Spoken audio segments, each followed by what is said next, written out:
Hi, thanks for joining again. This is Dr. Malapuredi. Today we're going to talk about an important aspect of our health, which is sleep. Uh, Lately, I've been seeing a lot of patients who are struggling with insomnia. Insomnia is a difficulty falling asleep and staying asleep. So there's those two components of sleep that might be disrupted, which constitute for the term insomnia. So there's a lot of factors that can affect your sleep, and it is really intricate until it is disrupted or your sleep is affected. We don't realize that so many things has to come together for us to be able to fall asleep and stay asleep for a good amount of time. But I want to focus a little bit about the trends and the bad trends rather that I'm seeing with the sleep. First of all, we need to change our relationship with the sleep. As a society, we have moved away from liking sleep all that much. This is partly because of the motivational speaking that we are hearing a lot these days. One person says 6 hours sleep is too much. Another person comes in and says you're sleeping 5 hours, you are too lazy. And another person comes in and says 4 hours is too much. I think we need to change that association. First of all, sleeping is not equal to laziness. Every person has a different need for sleep. The person who is saying that might actually need only so many hours of sleep for them to feel energetic and being able to perform well.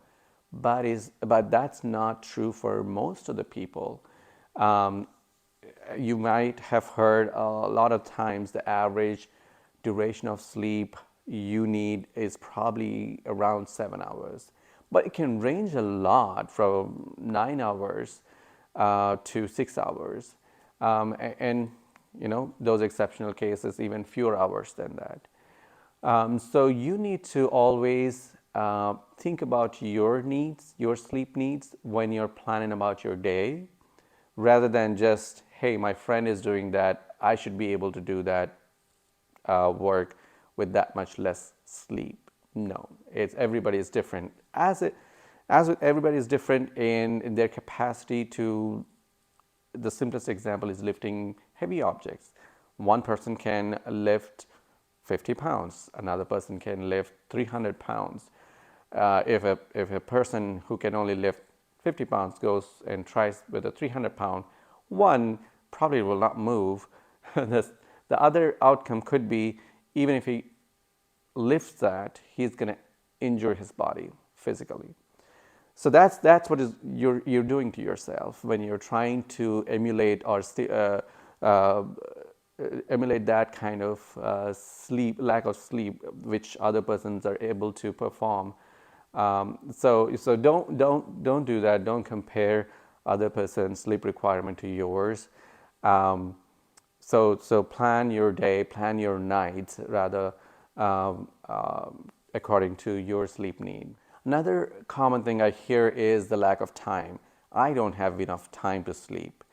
Well, this is true for some, right? They're working three jobs, they're doing shift works, and they're picking up a lot of shifts, and they don't have time to sleep. But in most cases, it's not the lack of time to sleep. It is the lack of opportunity that they give themselves to sleep. Meaning, if I were to ask a person who says, I don't have much time to sleep, um, if they have watched anything recently, most of them are caught up with most trending series like House of Dragons and other series, whatever is popular right now. But they do not find time to sleep. So this is, you have to prioritize what is essential for your life. So So I would rather spend that time to sleep, again, if it is required for you to sleep. So please focus on your health by getting that time to and allocating that to sleep. Now, the other common theme I see is waking up too early. Meaning, as a society, I think this is a problem with the society itself as a whole. I don't see the need for everybody to start working that early. What I mean by that is most of our jobs start really early, right? Most people start their workday anywhere from 6 o'clock to 8 o'clock, and that makes them that requires them to wake up anywhere from 3 o'clock to 5 o'clock. So it's an unnecessary burden or challenge that we're putting on ourselves.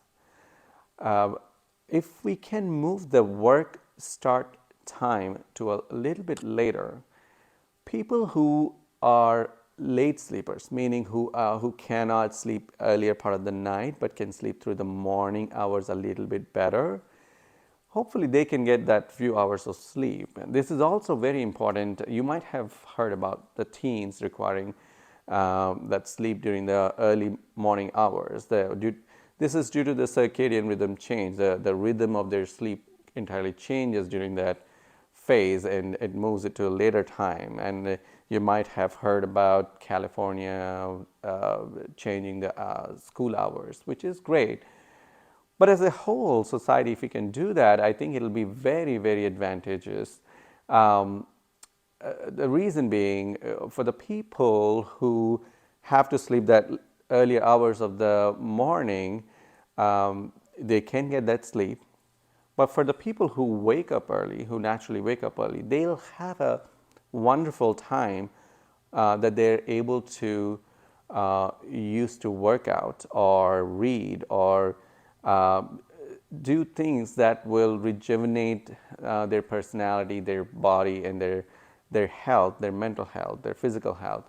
So I think in both ways, that's a win-win situation. There is a lot of other things that impact your sleep. I'm going to talk in my next video about the most common other mistakes people do with sleep and how we can come over those challenges. So please subscribe to the channel to keep watching those videos, and push that bell icon to receive the notification when I upload the next videos, and keep the conversation going about the sleep and the importance of sleep. And we'll meet back in the next video, and thank you. You have a great sleep.